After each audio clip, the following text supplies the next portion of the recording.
So most of the furniture today that we're using is built on a World War II model of a 5'10" male.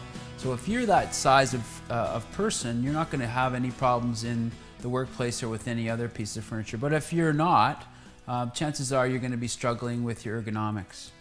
Randy's a bit taller than the ideal model, so he's really having to slouch down in his seat.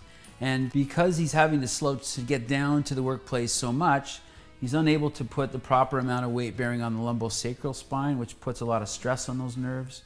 And as he hunches his upper back and his head forward, position is forward, just an immense amount of stress and tension across the upper back.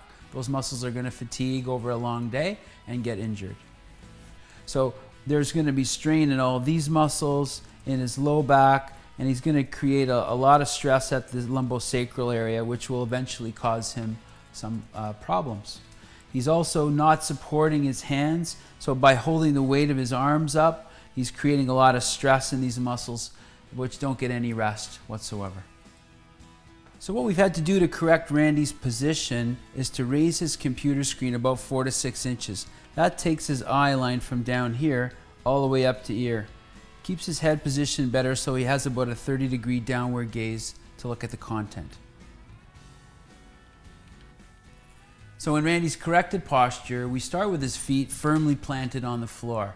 This puts his knees at a nice 90-degree angle, and more importantly, his lower leg and buttock are in a nice level position, which meet the seat pan. You don't want to create any pressure points which could create nerve interference and trapping muscle tension as well. All the way back to the lumbar spine, nice lordosis. Really what you want to do is stack all the weight of the upper body on a nice level lumbosacral area, and that's what we're doing in this position. His head posture sits again over the center of gravity, so the muscles aren't working too hard in the neck and shoulders by having a head forward position. His head gazes properly at the content by being at the right position and having about a 30-degree downward gaze with his eyes.